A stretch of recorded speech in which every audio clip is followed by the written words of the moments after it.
इस वक्त वैश्विक राजनीति के मंच पर जो तस्वीर बन रही है उसमें एक बार फिर पाकिस्तान की भूमिका सवालों के घेरे में आ गई है। HR मैकमास्टर का बयान सिर्फ एक बयान नहीं बल्कि उस हकीकत का आईना है जिसे दुनिया लंबे समय से समझ रही थी लेकिन खुलकर कहने से बचती थी। जब उन्होंने कहा कि पाकिस्तान चीन का क्लाइंट है तो ये सब यूं ही नहीं निकले, ये दशकों की जियोपॉलिटिक्स, स्ट्रेटेजिक बिहेवियर और डबल गेम का नतीजा है। आज जब यूनाइटेड स्टेट्स और ईरान के बीच शांति वार्ता की कोशिश चल रही है और उसकी मेजबानी इस्लामाबाद में हो रही है, तभी ये सवाल और बड़ा हो जाता है, क्या पाकिस्तान वाकई एक न्यूट्रल मीडिएटर है या फिर किसी और के एजेंडे का एक्सटेंशन? मैकमास्टर ने जो कहा वो सिर्फ परसेप्शन नहीं बल्कि पैटर्न है। चाइना और पाकिस्तान के रिश्ते किसी से छिपे नहीं है। सीपैक से लेकर के डिफेंस कॉर्पोरेशन तक पाकिस्तान की अर्थव्यवस्था और रणनीति का एक बड़ा हिस्सा सीधे चीन से जुड़ा हुआ है। ऐसे में अगर वही पाकिस्तान अमेरिका ईरान जैसे सेंसिटिव बातचीत को मीडिएटर बनता है तो सवाल उठना लाजमी है।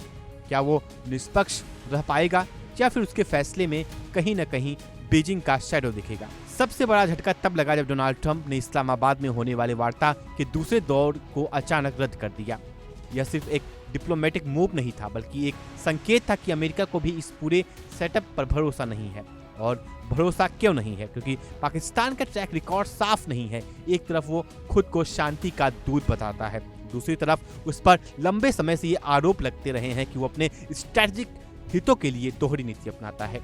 मैकमास्टर ने साफ कहा कि पाकिस्तान अक्सर दोहरा खेल खेलता है, एक तरफ आतंकवाद के खिलाफ सहयोग की बात और दूसरी तरफ उन्हीं तत्वों को सपोर्ट देने के आरोप। ये आरोप कोई नए नहीं है बल्कि दशकों से अंतर्राष्ट्रीय मंच पर गूंजते रहे हैं और जब ऐसे देश को अपना मीडिएटर बना देते हैं तो पूरी प्रक्रिया की क्रेडिबिलिटी ही सवालों में आ जाती है। अब बात करते हैं चीन की। मैकमास्टर ने यह भी कहा कि चीन की दिलचस्पी ईरान में मौजूदा व्यवस्था को बनाए रखने में है।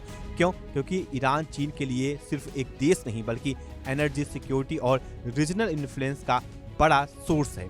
रिपोर्ट्स के मुताबिक चीन ईरान के तेल का लगभग 90% खरीदता है। इसका मतलब साफ है, ईरान की अर्थव्यवस्था में चीन का सीधा स्टेक है। ऐसे में अगर पाकिस्तान, जो खुद चीन के करीब है, मीडिएटर बनता है तो क्या वो चीन के हितों से अलग होकर फैसला ले सकता है? जवाब बहुत साफ है और यही वजह है कि इस पूरे घटनाक्रम में पाकिस्तान की भूमिका पर सवाल उठ रहे हैं। ये सिर्फ एक देश की आलोचना नहीं बल्कि ग्लोबल डिप्लोमेसी की क्रेडिबिलिटी का सवाल है। अगर मीडिएटर ही बायस्ड हो तो बातचीत क्या मतलब रह जाता है? दूसरी तरफ इंडिया लंबे समय से यह कहता आया है कि पाकिस्तान अपनी विदेश नीति में गैर राज्य एक्टर का इस्तेमाल करता है।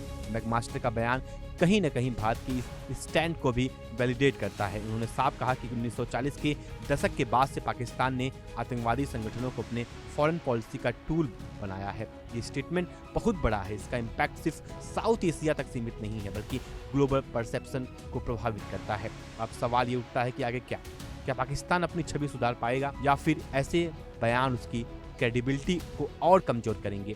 फिलहाल जो संकेत मिल रहे हैं वो बताते हैं कि अंतर्राष्ट्रीय समुदाय अब ज्यादा नेवी नहीं है। हर कदम जो परखा जा रहा है, हर भूमिका को सेक्युरिटाइज किया जा रहा है। इस पूरे घटनाक्रम में एक और इंटरेस्टिंग एंगल है, पावर बैलेंस। चीन, अमेरिका, ईरान, रूस सभी अपनी अपनी रणनीति के साथ मैदान में हैं और पाकिस्तान तो खुद को मीडिएटर के रूप में पेश कर रहा है, कहीं न कहीं इस बड़े खेल का हिस्सा बन गया है।